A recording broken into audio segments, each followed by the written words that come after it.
सब class 7th आज जो हमने टॉपिक करना है यूनिट नंबर 5 फाइनेंशियल अरिथमेटिक का प्रॉफिट एंड मार्कअप है। सबसे पहले हम प्रॉफिट देख लेते हैं। प्रॉफिट में हमारे पास क्या है कि अगर हमारे पास हमारी नीड से ज़्यादा मनी है तो हम उससे जो है बैंक में जमा करवा देते हैं। जब हम बैंक में जमा करवाते हैं तो बैंक जो है एक तो जो अमाउंट हमने डिपॉज़िट किए एक तो वो हमें देती है, इसके अलावा जो है बैंक जो है हमें सम एक्स्ट्रा अमाउंट भी देता है जो कि क्या चीज़ कहलाती है, प्रॉफिट कहलाती है। और जो हम अमाउंट जो ओरिजिनल अमाउंट हमारी होती है जो हम जमा करवा रहे होते हैं उसे यहाँ पे हम प्रिंसिपल कहते हैं।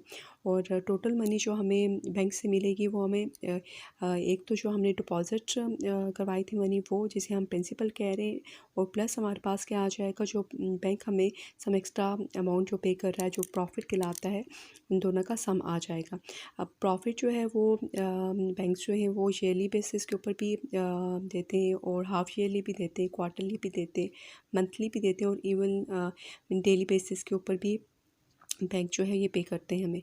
तो ये हमारे पास प्रॉपर डेफिनेशन जो है प्रॉफिट की है। When we deposit money in a bank for certain period of time the bank pays us some extra amount along with the original amount, this extra amount is called profit.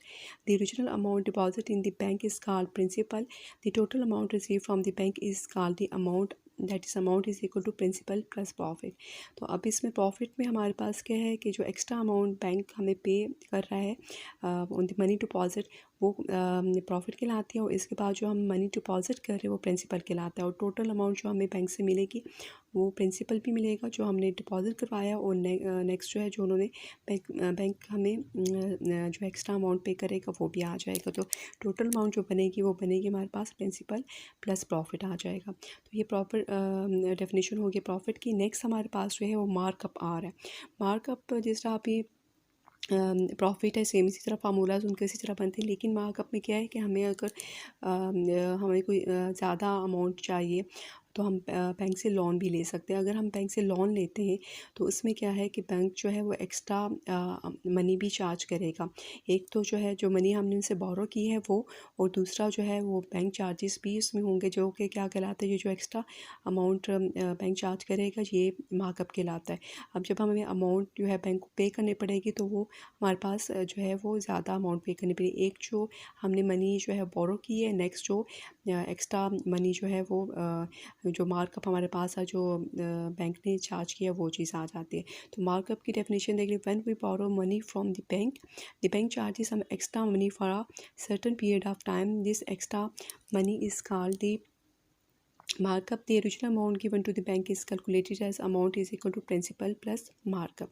तो markup हमारे पास क्या है कि जब हम bank से money borrow करते हैं तो जो बैंक चार्ज करता है सम एक्स्ट्रा अमाउंट और मनी, तो वो हमारे पास मार्कअप कहलाता है। और जब हमें इसको पे बैक करना पड़ता है तो तब हमारे पास जो है वो ज़्यादा पे करना पड़ता है जो हमने अमाउंट जो है बोरो की होती है, प्लस जो है इसमें मार्कअप आ जाता है। तो ये हमारे पास दो फार्मूले हैं जो हमने अच्छे तरीके से याद रखें, आगे ही क्वेश्चंस में अप्लाई होंगे।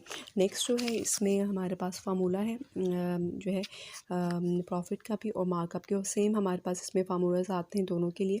अब इसमें देख लें जो हम अमाउंट डिपॉजिट करते हैं या बारो करते हैं उसे प्रिंसिपल कहते हैं, उसे पी से हम डिनोट करते हैं। और जिस रेट के ऊपर हम जो है उसे बोरो कर रहे हैं या फिर डिपॉजिट कर रहे हैं वो 8% है, और पर एनम है। पर एनम मीन कि इन 1 ईयर, एक साल में जो है ना उसका रेट क्या है वो इसमें आ जाता है। और नेक्स्ट जो है इसमें प्रॉफिट या मार्कअप हमने कैलकुलेट करना है तो उसके लिए फार्मूला क्या आ जाता है, प्रॉफिट का क्या आ जाएगा, रेट मल्टीप्लाई द प्रिंसिपल, और सेम इसी तरह मार्कअप का भी इसी तरह आ जाएगा, रेट मल्टीप्लाई द प्रिंसिपल। और अगर हमने इनका रेट फाइंड करना है तो रेट और प्रॉफिट और मार्कअप दोनों का सेम ही फार्मूला है। अगर प्रॉफिट है तो हम यहाँ प्रॉफिट लिखेंगे, अगर मार्कअप है तो यहाँ पे हम मार्कअप लिखेंगे, और इसे डिवाइड कर देंगे प्रिंसिपल से और मल्टीप्लाई बाय क्या आ जाएगा, 100 आ जाएगा। तो ये फार्मूलाज जो है ये हमने अच्छे तरीके से याद रखने हैं और फिर यही आगे क्वेश्चंस के सॉल्यूशंस में अप्लाई होंगे। इसके बाद प्रॉफिट और markup is usually calculated on yearly basis, ये भी मैंने आपको बताया भी था, called the rate per annum. ठीक है, जब ईयरली बेसिस के ऊपर होता है तो हर साल के बाद जो उसमें आ रहा है तो वो जो हमारे पास उसको जो कहा जाता है वो रेट पर एनम कहलाता है। But sometimes it is calculated half yearly, quarterly, monthly और इवन डेली बेसिस। ये भी अभी आप लोगों को इसमें बता दिया था कि ये बैंक जिस तरह भी इसमें डिसाइड करे 1 साल के बाद आधे साल के बाद 1/4 या फिर मंथली या फिर इवन डेली बेसिस के ऊपर भी जो है वो कैलकुलेट किया जाता है प्रॉफिट भी और मार्कअप भी। अब नेक्स्ट हमने एक्सरसाइज जो है 5.2 ये हमने स्टार्ट करनी है और इसके क्वेश्चंस जो है वो हमने जो करने हैं वो प्लीज़ ज़रा देख लें। इसमें question number 3, question number 4, question number 5 और क्वेश्चन नंबर 6 हमने करने हैं। ये एक्सरसाइज 5.2 इसका क्वेश्चन नंबर 3 हम स्टार्ट कर रहे हैं। क्वेश्चन नंबर 3 प्लीज़ देख लें। फायजा बोरो रुपीज़ 20,000 बोरो किए हैं, तो इट्स मीन हमारे पास इसमें मार्कअप आएगा। And agree to repay with the markup of rupees 2,000 in 2 instalments. अब यह है कि जो मार्कअप जो है वो इसमें 2,000 गिवन है और नंबर ऑफ़ इंस्टॉलमेंट्स ज़मीन के वो एक ही दफ़ा पे बैक नहीं करेंगे, उसे 2 इंस्टॉलमेंट्स में जो है वो पे बैक करेंगे। Find the total amount to be repaid.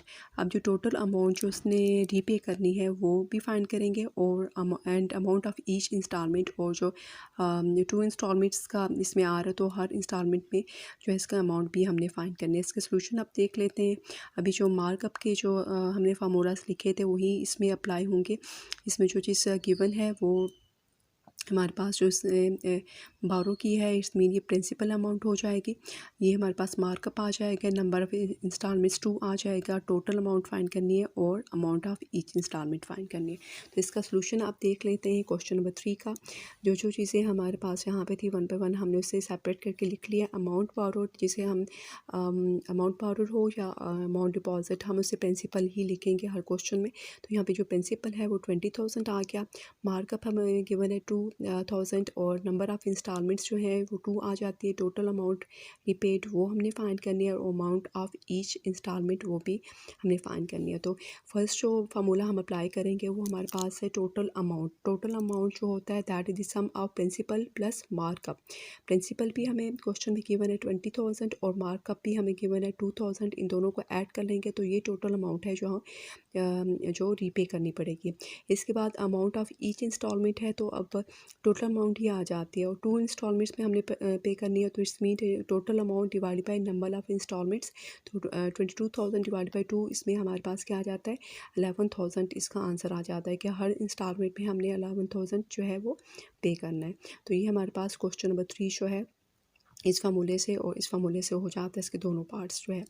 Next जो क्वेश्चन है वो क्वेश्चन नंबर 4 है। प्लीज़ उसमें देख लें। Asif got a scholarship of rupees 35,000 from the educational board, ठीक है, and deposit in the post office at a profit rate of 7%, ठीक है।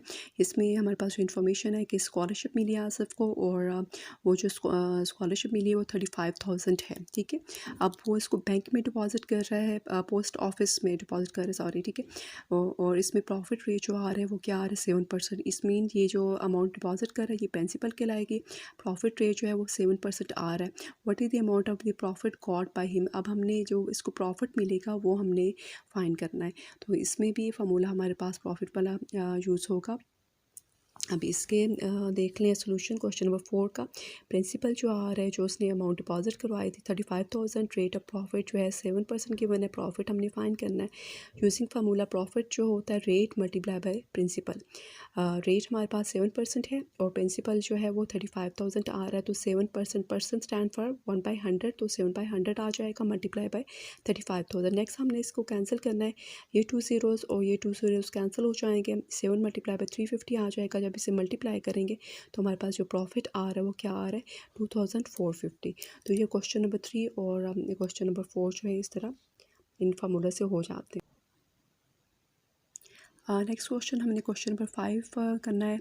Saeeda deposit rupees 50,000 in her account in a bank, ठीक है। डिपॉजिट किए हैं तो इसमें ये प्रिंसिपल आ जाएगा। शी इज़ पेड रुपीज़ 55,000, ठीक है। अब जो इससे अमाउंट पे किया है 55,000, इट मीन ये हमारे पास जो टोटल अमाउंट जो लास्ट पे उसे मिली है वो है after 1 year by the bank one the rate of profit per annum. और हमने इसमें रेट ऑफ प्रॉफिट हमने फाइंड करना है। हमारे पास 2 इन्फॉर्मेशन से, एक जो उसने अमाउंट डिपॉजिट किया मेन प्रिंसिपल, और इसके बाद जो इसे पे बैक जो मिला है वो 55,000 है। इसमें टोटल अमाउंट जो उसने रिसीव की है आफ्टर 1 ईयर ये आ जाती है और रेट ऑफ प्रॉफिट हमने फाइंड करना है। तो इसके लिए पहले हमने हमें प्रॉफिट फाइंड करना होगा, इसके बाद रेट ऑफ प्रॉफिट जो है वो हम फाइंड करेंगे।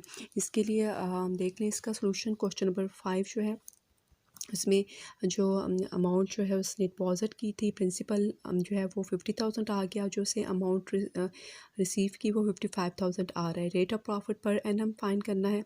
इस मीन के पहले हमें प्रॉफिट फाइंड करना पड़ेगा। अब प्रॉफिट फाइंड करने के लिए जो हमारे पास फार्मूला था, टोटल अमाउंट जो होती है वो किसके इक्वल होती है, प्रिंसिपल प्लस प्रॉफिट। यहाँ से हम प्रॉफिट की वैल्यू फाइंड कर लेंगे। प्रॉफिट अगर इधर ही रहने दें तो यहाँ पे प्रिंसिपल ऐड हो रहा है, इधर जाके क्या हो जाएगा, सब्ट्रैक्ट हो जाएगा। Amount minus principal is equal to क्या आ जाएगा, प्रॉफिट। अब यहाँ पे अमाउंट जो है वो 55,000 है, प्रॉफिट जो है हमारे पास जो इसमें प्रिंसिपल है वो 50,000 आ रहा है, तो प्रॉफिट यहाँ से फाइंड हो जाएगा 5,000। इसके बाद जो हमारा क्वेश्चन था उसकी रिक्वायरमेंट क्या थी, रेट ऑफ प्रॉफिट हमने फाइंड करना है। तो rate of profit per annum जो है वो क्या आ जाएगा, profit divide by principal multiply by 100।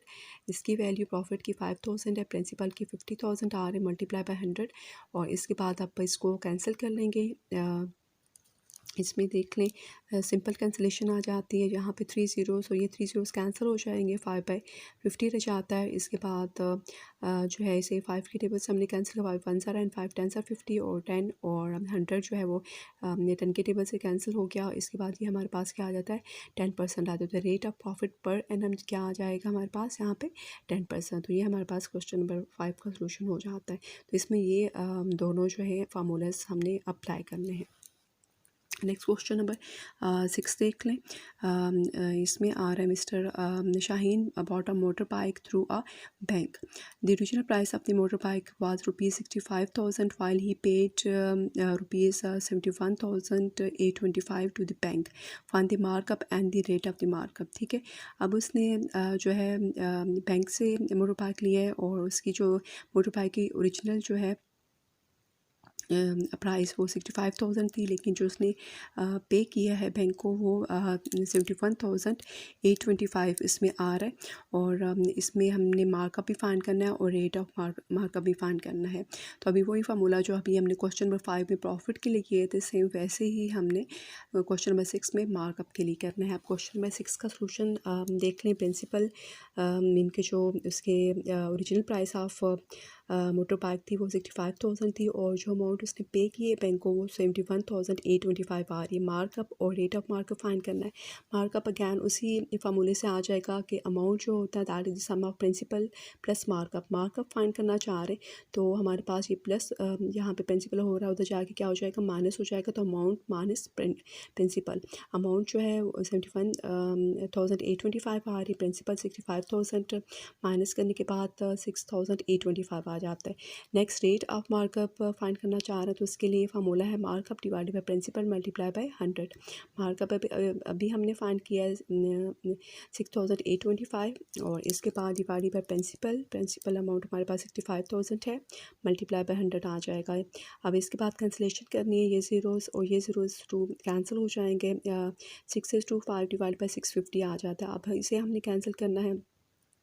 Common table देख लें इसमें जो इसमें मैंने इसमें कैंसिलेशन की है वो 5 के टेबल से कर लिया है। ठीक है, इसमें आ जाएगा 5 1 ज़ार 5, 5 3 ज़ार 15 आ जाएगा। इसके बाद 5 6 ज़ार 30 आ जाएगा और इसके बाद 5 5 ज़ार 25 अगैन इस तरह 5 1 ज़ार 5, 5 3 ज़ार 15 और 0 आ जाएगा। नेक्स्ट अगैन जो है इसे हमने 5 ही के टेबल से कर लिया है।